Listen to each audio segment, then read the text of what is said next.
serveth faithfully, Sir Geralt of Rivia. Welcome back, everyone. It's Charlie. This will be my Witcher Season 4 video for the ending, what's going to be happening with Season 5, the future of the show just in general, because the showrunner said that she is basically leaving. They filmed Season 5, so there will be a Season 5 at some point next year, probably around the same time next year. But it sounds like Netflix is sort of wiping the slate clean with this batch of Witcher creative. Like the way you see The Witcher in live action right now will be completely different. Like when they do more Witcher stuff, it'll either be adult animation, they'll bring Doug Cockle back, like they'll do a Witcher animated series, or more animated movies. There's a whole lot to unpack here, so we will talk about the good, the bad, and the ugly from The Witcher Season 4. So if you're brand new to the channel, be sure to subscribe to get all the videos. Probably the first thing, we should say the quiet part out loud. Even though most people went into this season worried about Liam Hemsworth taking over for Henry Cavill, he left the show. There's just all this drama behind that. Most people were just bracing for the worst. But here's the thing. Liam Hemsworth is probably like the least egregious change during this season, the least egregious thing just in general. And even if Henry Cavill had stayed on for The Witcher Season 4 and 5, obviously fans would have been much happier if he would have stayed on. I don't think that that would have completely fixed all the show's problems. There would have still been several aspects of the show that would have just pulled it way down like a black hole of Witcher quality. So just to say a couple nice things about Liam Hemsworth, because he is a decent actor and his version of Geralt is very different, and they changed him for a couple reasons. They probably would have done the same thing for Henry Cavill though, basically making him a much chattier version of Geralt that looks and feels more like a book-accurate Geralt as opposed to Henry Cavill's version in like the first few seasons. Henry Cavill himself talked about wanting to be more book-accurate, so he also probably would have got there eventually too. Geralt in the books is a way more lithe figure, so they kind of lean into that for a lot of Liam Hemsworth's action scenes, like his battle with the troll during the season finale, probably one of the better special effects sequences. There are a couple solid ones, but The Witcher Season 4 is generally one of those series where there are a couple solid moments along the way, a couple good action scenes, just a couple good character moments, with a lot of other stuff that just really brings it down. Wild tonal inconsistencies that just make the whole season feel like not a great season.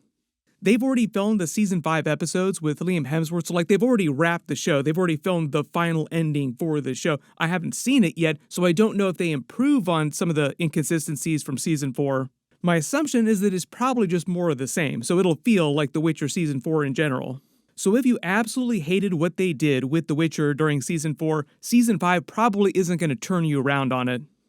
You're telling it wrong. Oh, no, not again. They confirm my theory with the way they explain the Liam Hemsworth recasting, so they use the Nimue explainer that I predicted a while ago, with her telling the story differently with Strybog. The idea is that Nimue is from the distant future of their timeline long after Geralt and all of his friends have died, so they're continuing to tell their tales because of Jaskir's book. They have a copy of his book that he mentions earlier, saying that he's going to write it eventually, so part of the idea is that Nimue grows up reading their stories and is inspired to become a sorceress herself like Yennefer. There are a couple moments at the end of the season for her story, for Nimue's story, to tease Season 5 stuff that'll deal with the next couple of books, basically them wrapping up the show in the way that she winds up helping Ciri get back home through the portals. Most of Season 4 adapts Book 5, Baptism of Fire. Season 5 will probably adapt both Tower of the Swallow, Book 6, and then Lady of the Lake, Book 7. There's a lot of plot there, so it'll probably just be half and half, like 4 episodes and 4 episodes for both different books. One of the funnier things with the opening here is they basically pulled a James Gunn Peacemaker Season 2 situation. If you remember the way that James Gunn explained how Peacemaker Season 2 became part of the DCU after the DCEU reboot because Season 1 was part of the DCEU with a different version of the Justice League like Henry Cavill, to make more Henry Cavill references because he was the Witcher before this. Literally at the beginning of the episode when Strybog is telling the story to Nimue and she's learning about Geralt, it's Henry Cavill's version that you see from behind walking up, but then as they argue about the Butcher of Blaviken's story, which is basically what they're playing here, is from Season 1, Episode 1 with Henry Cavill's opening scene from the series, they argue about what he looked like, and it becomes Liam Hemsworth's version, like, no, he looked like this guy.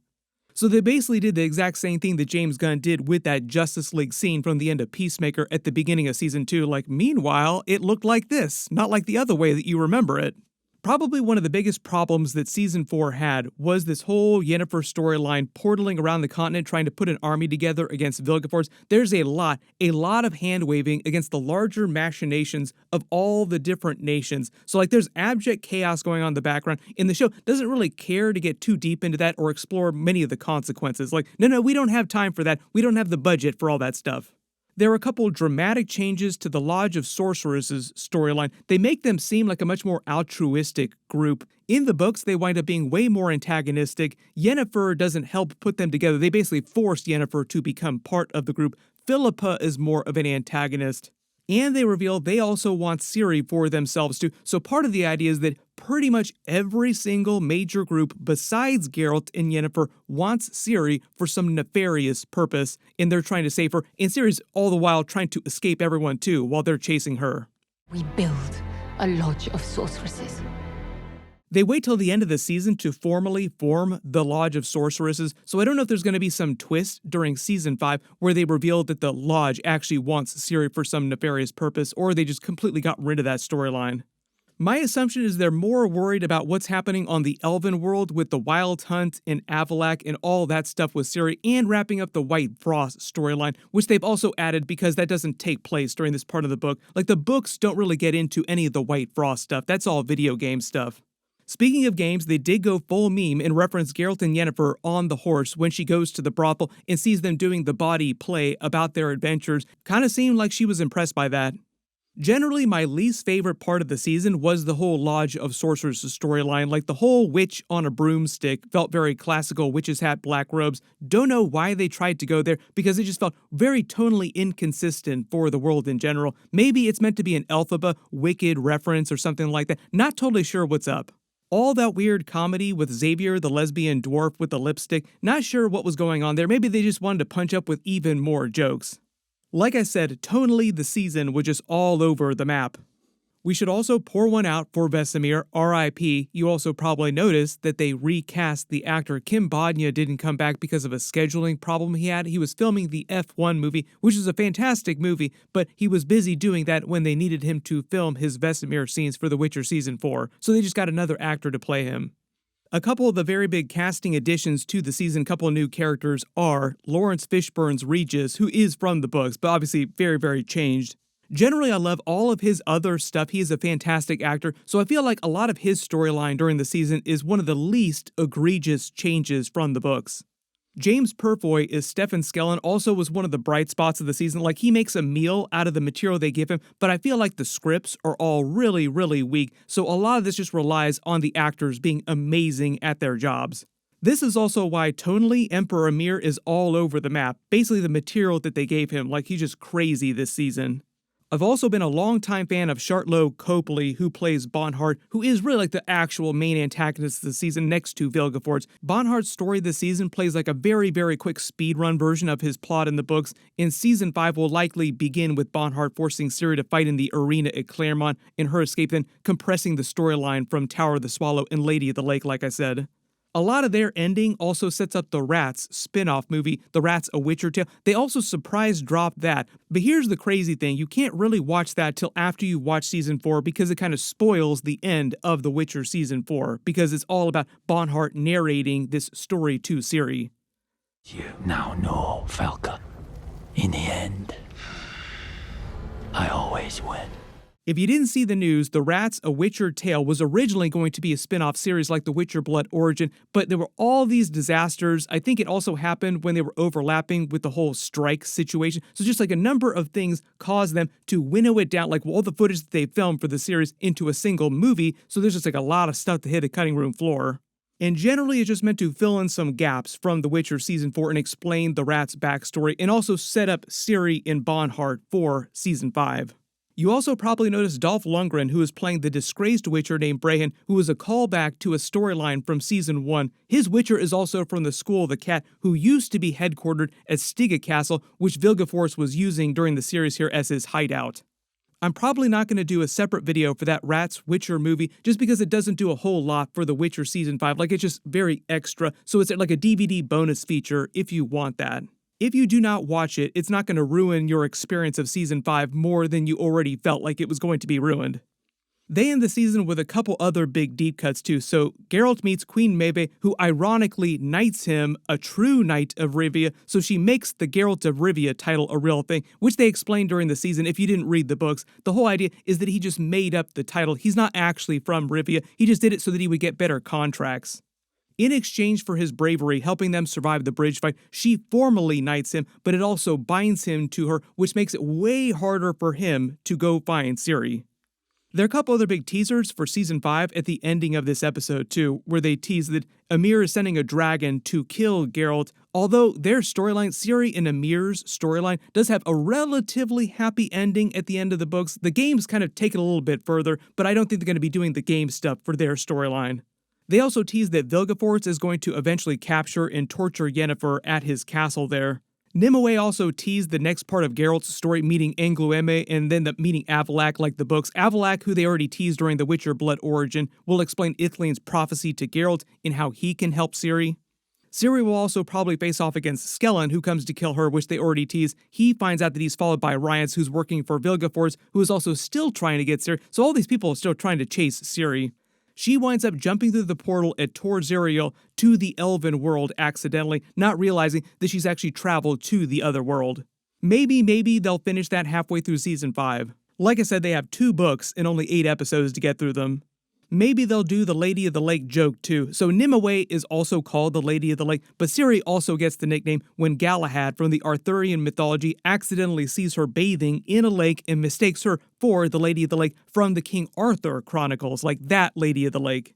On that other elven world, Ciri also runs into Avallac'h, the Wild Hunt, and they try to force her to have a child with their king to bring the Elder Blood back to the elves. Part of the crazy thing there, though, is that she agrees to do it, but the king doesn't really care about her, so nothing really comes of that, and eventually she does escape with the help of one of the unicorns, and eventually gets back to the main world, also with Nimue's help.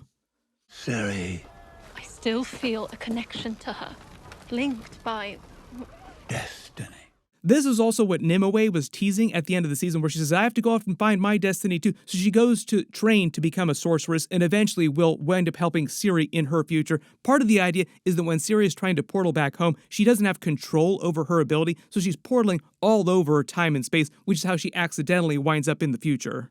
When Nimue looks at Jaskier's book and sees herself next to the tower and next to Ciri, that's actually meant to be from the books. Basically, she's at that tower and eventually helps Ciri find her way back home, but not till her own future. You have to remember that The Witcher is as much a sci-fi story as a fantasy story, so there's time travel, alternate worlds, like the multiverse gets involved. They will probably wrap up the Emperor Emhyr storyline like they did at the end of the books. He's no longer trying to marry his daughter Ciri. Like, it's a bit of a happy ending, as happy as you can get in the world of The Witcher. Yennefer and Geralt get their own version of a happy ending. The whole thing, though, is I'm not sure how they're going to wrap up the White Frost storyline. They've teased that Falka is the actual White Frost. This is actually a very big change from the books and from the games. Like I said, the books don't really deal with the resolution of the White Frost storyline. That's mostly a video game thing, so just expect a bunch of changes for that particular storyline. My assumption is they'll wrap that storyline up when they're wrapping up all the other storylines too, like Vilgefortz's big final battle that they have at his castle back on the main world. But everyone, just post all your reactions to the season in the comments below, or if you have questions about what's going on, or just like generally the future of The Witcher at Netflix. Like I said, the showrunner is leaving the show, but she's already filmed season 5, so whatever they do with The Witcher, Netflix does with The Witcher after this, it'll be completely different. Like I said, my assumption is that they'll bring Doug Cockle back and do more animated Witcher stuff, just because it's a little bit easier and a little bit cheaper for them to do stuff like that. Going back to the Henry Cavill of this too, he is working on a bunch of movies and TV shows like the Warhammer TV show, his Highlander movie. When they start releasing some trailers for that, I will start doing more videos for those things. What'll probably happen is that they'll release either some teaser or some trailer for The Witcher Season 5, their final season of the mainline show, some point spring next year. If you absolutely hated The Witcher Season 4 and you're not really excited about Season 5, don't worry, there are many other much better shows that are coming very soon, like Game of Thrones, Night of the Seven Kingdoms. Episodes for that are going to start in January. I'll be doing videos for that. I just did a trailer. Click here for that, and click here for all my House of the Dragon videos. Thank you so much for watching, and I will see you guys in the next one.